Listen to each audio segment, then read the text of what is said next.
This is Glenn Fulcher with another issue of Language Testing Bytes. Issue 35.2 of Language Testing contains a paper by Stefanie Wind and Megan Peterson entitled A Systematic Review of Methods for Evaluating Rating Quality in Language Assessment. This is very timely, as questions regarding the relative merits of human and machine scoring of performance tests is a really hot topic now, and it's just likely to keep researchers engaged for many years to come. It's also the first time that the journal has published a systematic literature review, which is an interesting methodology in itself. So, this issue of Language Testing Bytes will cover both of these areas. We welcome Stefanie Wind to Language Testing Bytes to talk about the work published in this paper and some of the issues surrounding the quality of the human rating of performance assessments. Thank you for the invitation. Stefanie, the substantive part of your paper is an investigation of the quality of human rating. We can come to that in a moment, but the way in which you address the topic is through a systematic literature review. There are probably many listeners who know what a literature review is about, but are not sure what makes it systematic. Can you explain what this is and how you go about doing it? Sure.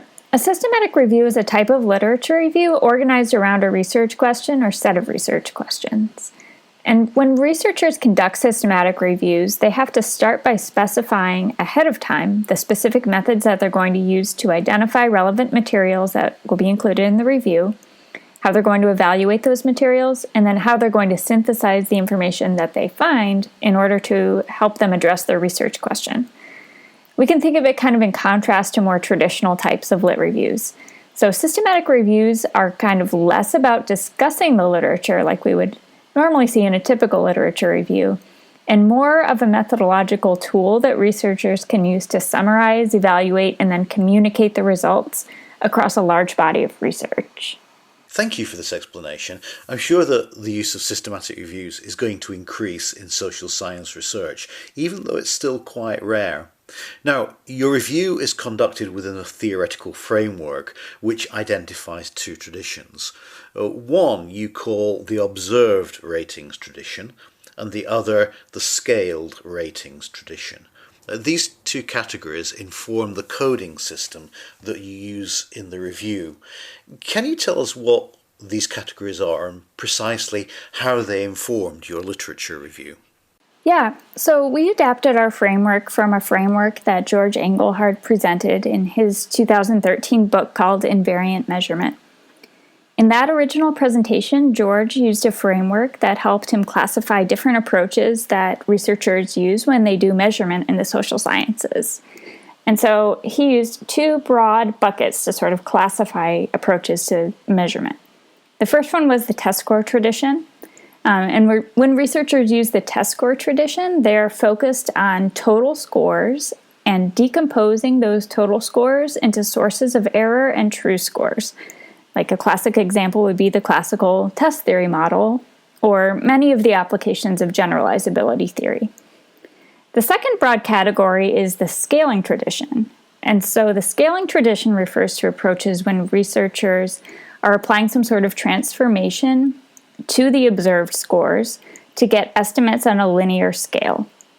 And so when researchers use a scaling tradition approach, they usually focus on estimating person locations, item locations, and sometimes other facets on a linear scale, and then taking those estimates and evaluating them to see how well they're actually functioning as a linear measure.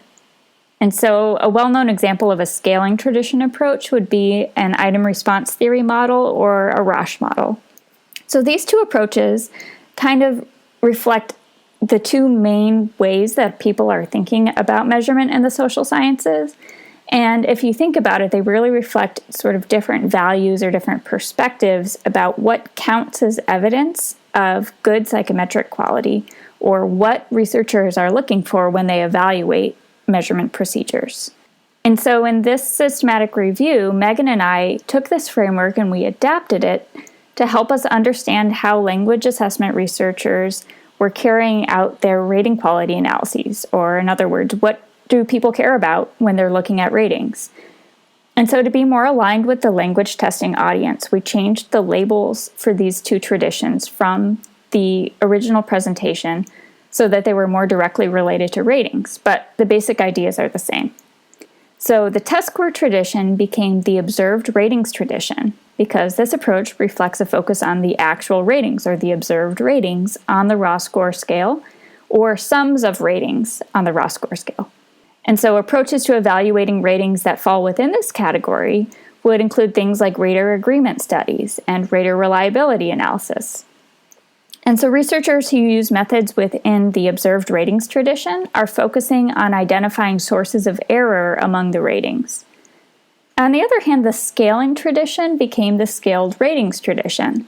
And so approaches to evaluating ratings within the scaled ratings tradition would involve using a measurement model to estimate locations for individual raters and individual students and other facets, and then evaluating those estimates to see how well they're adhering to certain properties that make them scalable or make them, lining up on a linear scale in the way that we would expect if we have good measurement. And so when we were encoding the articles that we found for our lit review, we used these two approaches as sort of two broad buckets into which we could classify each article based on how those language assessment researchers were treating the ratings or how they were looking at the ratings for evidence of acceptable psychometric properties. And this really helped us get a broad sense of the characteristics that language assessment researchers were focusing on when they were evaluating psychometric quality.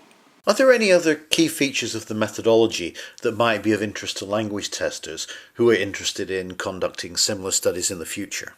Well, one thing that came up in doing a systematic review in the area of language testing was the scope within which we collected our data. We decided to limit our analysis to peer-reviewed journal articles that had certain characteristics. However, language testing is a really applied field, and there are a lot of other resources besides journal articles that may be relevant to other reviews.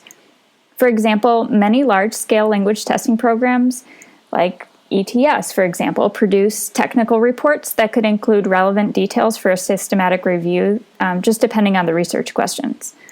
So you just need to think about what sources are going to be most relevant for addressing a particular research question, and then keep in mind that language testing research and practice sort of goes beyond just the scope of peer-reviewed journals, and it includes a lot of different outlets that may be relevant depending on the analysis that you're doing.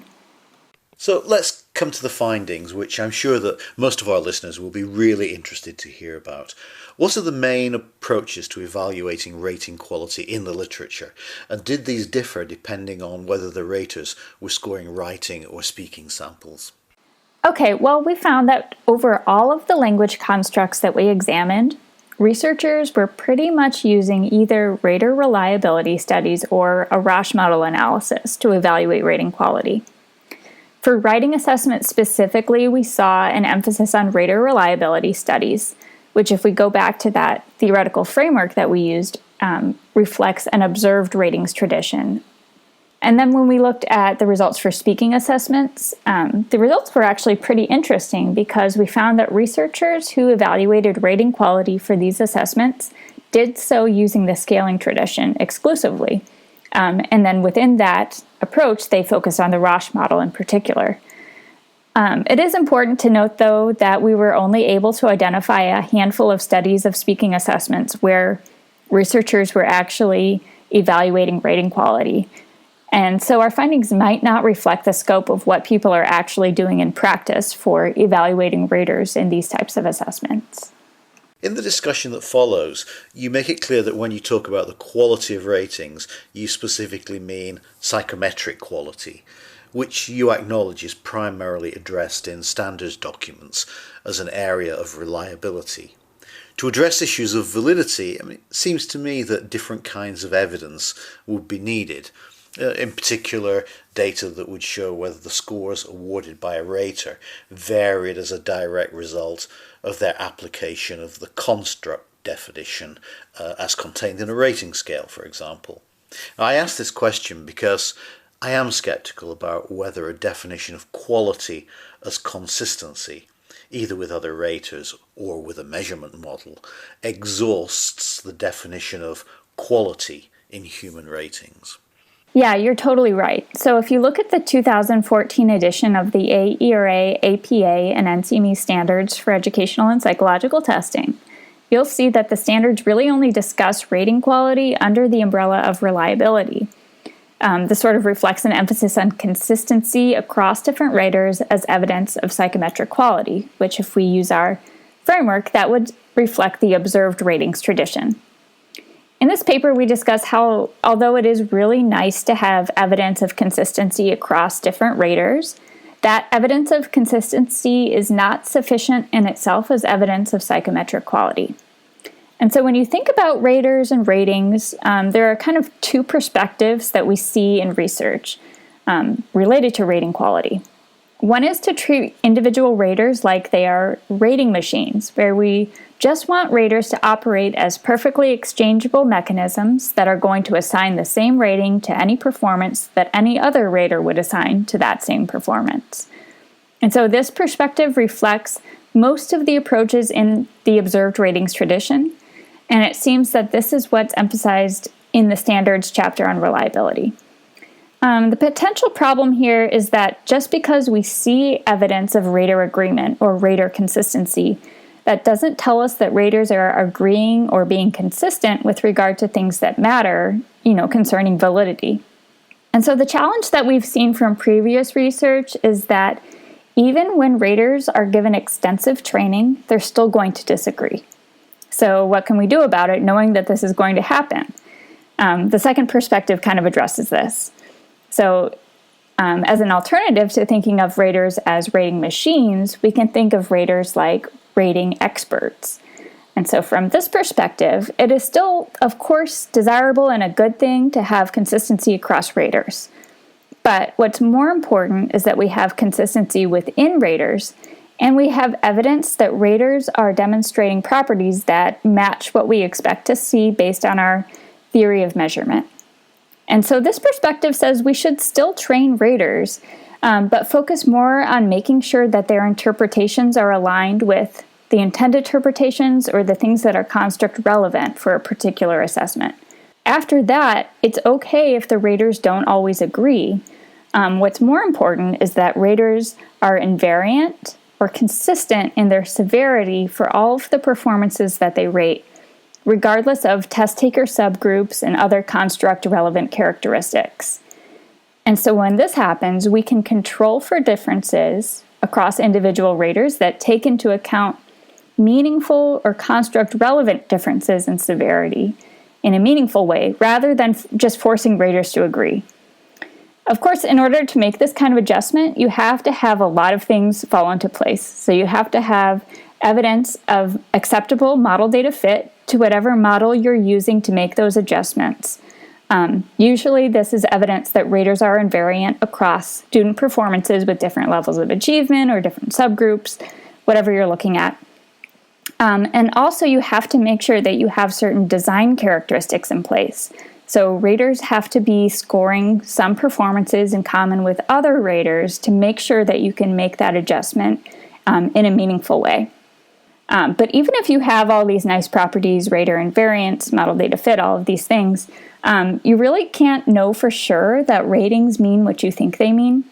Even if you have awesome psychometric properties and then you can claim you have rater invariant measurement, the information that you get about student achievement, even if it's adjusted for differences in rater severity, is still coming from a judgment. And so that's why it's so important to gather additional sources of validity evidence. So things like looking at raters' response processes, or doing some sort of think aloud interview with raters, or doing a qualitative analysis of student performances, looking at predictive relationship between ratings and other sources of evidence, and so forth. And also attach appropriate cautions and caveats to student scores that reflect the fact that these are human judgments. In a short podcast of this nature, we can't get into the issue of how your findings might impact on the discussion of human versus machine scoring for performance assessments, but it seems to me that there may be implications. So perhaps we could finish with your thoughts on what the place of human rating is likely to be in language assessment in, say, the next decade. Will it continue? And if it does, what do you think the main challenges are going to be? Sure, machine scoring or automated scoring is definitely gaining attention in research on performance assessments. And there is a lot of work being done in this area that reflects really noble intentions, like increasing fairness and improving the efficiency of large-scale performance assessments. And because it has these attractive features, I do think that we will see a lot of automated scoring in the future. But the thing to remember about automated scoring is that it doesn't come out of thin air. So although there are some differences in the specific approaches across different machine scoring or automated scoring systems, most of the time the models that are used to do the automated scoring are developed based on some individual or group of humans' ratings of some set of other humans' performances. And so it's really important that we examine the quality of those human ratings that go into the scoring engines, and also that we evaluate the quality of the ratings that come out of the scoring engines for more than just evidence of rater agreement or rater reliability. One issue in particular that I'm concerned with is identifying those performances whose characteristics don't match well with the variables that are in that prediction model developed from the set of essays that are used to train the engine. The consequence of this would be that the estimate of the student's achievement based on that prediction model might not be appropriate for certain performances that have characteristics that are unexpected. And so in these cases, experts in the content area would be needed to make sure that the students' performances are evaluated in a meaningful way and using some other method, maybe human scoring, or at least that they're flagged in some way so that we can attach appropriate cautions to those automated scores. At the same time, I don't think automated scoring is going to completely replace human raters in the near future. As nice as automated scoring systems sound, I think there are a lot of validity and fairness concerns associated with that approach that will keep human raters as a central part of performance assessments, at the very least in combination with automated ratings, for at least some of the performances. And personally, my hope is that researchers and practitioners start to recognize the central role that any kind of rater, human raters and automated raters, play in the validity, reliability, and fairness of these rater-mediated language assessments, and design scoring systems with these rater-related issues in mind. Thank you for peering into the future for us. It's always interesting to finish with a few predictions or indications of research that still needs to be done.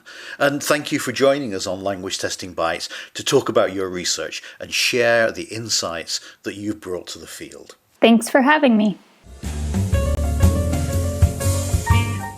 Thank you for listening to this issue of Language Testing Bytes. Language Testing Bytes is a production of the journal Language Testing from Sage Publications. You can subscribe to Language Testing Bytes through iTunes, or you can download future issues from ltj.sagepub.com or from languagetesting.info. So until next time, we hope you have enjoyed the current issue of Language Testing Bytes.